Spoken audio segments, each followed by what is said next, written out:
Today I wanted to take a couple minutes and chat about raising healthy kids. So I think that as mamas, all we want is for our kids to be happy and healthy, but I also think that we're bombarded with so much information as to the best ways to do that it gets a little bit overwhelming. So I thought I would give you my 2 cents today on all the pillars that encompass raising healthy kids. And the first one, and the one that just is probably the closest to me, is sugar consumption. So if your goal is to boost your kids' immune system, give them lots of energy that they're actually going to use, and keep them healthy, reduce their sugar intake. I wish I had better advice for you, but kids just don't need sugar. We don't need sugar, and the links between sugar and diseases, even in 10, 12, 15 years, they're getting stronger. We're getting more information on that. So the number one thing that you can do for your kids is to just control how much sugar they're getting. My kids definitely get sugar, and you are never going to be the perfect parent, no matter how badly you want to be, but making every little effort counts. So going into that, looking at breakfast and snacks, the goal when it comes to nutrition first is just take it all with a grain of salt. There's so much information out there, and I feel like we're bombarded by every single side about all the things you're doing wrong, which is awesome. Who doesn't need more mom guilt? But make an effort. That's the best advice I can give. So when it comes to breakfast and snacks and healthy school lunches and all of that, my goal for my kids is to always fuel first. So when we give them just straight sugars, whether that's from just a piece of fruit or a fruit roll-up or granola bar, whatever else we want to call it, it doesn't give them energy for long. They have a big insulin spike and then they crash. That just hinders brain development and focus and growth in general. So you always just want to make sure that their meals are balanced. So give them vegetables or a piece of fruit and then pair it with a protein or a healthy fat. And that's always my goal too, is we're just always trying to pair whatever we're giving them with some sort of protein or healthy fat, and that's just so that the sugar's released a little bit slower, they can actually use the energy, and it doesn't create a big crash. The other thing I like to focus on is just quality, and I'm sure you've all heard that before, is quality is important. So making sure that the majority of your kids' meals are lower in processed anything is going to benefit them.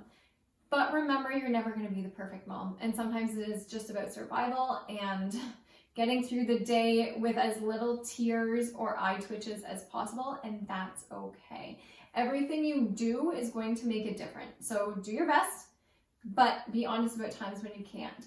And you're never going to fully eliminate all the bad stuff from your kids' diet. You're just not. That was a really big lesson that took me far too long to accept, is that they're going to have certain things that you don't agree with, and that's okay. Again, do your best, but try to focus on quality over quantity and try to reduce sugar consumption. The next big pillar of healthy kids is activity.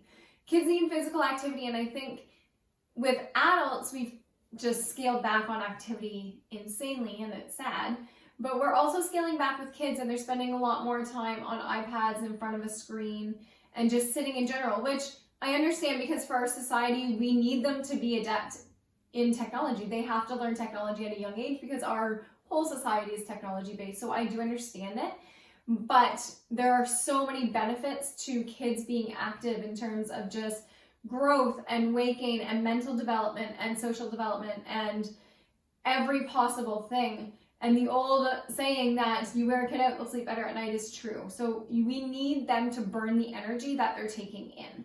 And unfortunately, we are not. So kids don't need structured exercise. You don't need to get them into a gym routine or tell them that they're going to bike every day at 4 p.m. They really just need to play. So my other advice is to let them play. Let them run around like sillies. Let them wear capes and do sprints. Let them ride bikes and jump around like a bunny. It doesn't matter. Just make it fun for them. And then the other half of activity is stimulating activity. So I say the word sensory activity very loosely because I'm a firm believer that everything is a sensory activity to young kids if they haven't experienced it before. So there's no need for you to go out and buy 400 of those weird squishy marble-like things and get your kids to sort them according to color and size and something. Everything's a sensory activity. So have fun doing silly things. Make paper airplanes and build forts and just play. But they need that stimulation of physically doing something with their hands, whether you're building or crafting, or what did we do? We made like boats out of tinfoil the one day and floated them in a bathtub. It was so random, it's not even funny, but it entertained my girls for about an hour, and they had to think while they did it. So screen time is really easy because they can shut off their brains. That's what we use too at the end of the day when we just want to zone out. But kids need the mental stimulation as well as the physical stimulation. So they kind of go hand in hand. And then the other part of raising healthy kids is immune systems. So I think in today's society, we are finally accepting that we can boost our immune systems and we can control that somewhat, but we're also realizing how important it is. So make it a priority is my biggest thing. Kids are exposed to a ton of germs, but some of that's okay. We become horrifically over-sanitized, and my personal belief is to let them be a little less, I want to say cleanly, but that sounds terrible, but just sanitized in general. Let them play in dirt. It gets them used to everything in your area. So one of the things that I love is playing in the soil. Not only do they get outside, they get to touch minerals and they get their hands dirty, but it boosts their immune system because that's all the local stuff that they need to develop enzymes against. So pollen and all of those outdoor allergens, if they can develop the enzymes against them, they're less likely to have allergies. Let your kids play in dirt. Looking from an internal perspective, you can boost your immune system obviously through nutrition. So again, reducing sugar, because sugar does the opposite of boost your immune system, and just feeding your gut flora things that it likes. So fermented foods, getting fermented foods into kids can be really, really difficult. And what I found is my kids apparently don't want to eat sauerkraut and kimchi, which is just silly. But they will eat fermented vegetables, which have a good, which is a good kind of segue into anything fermented.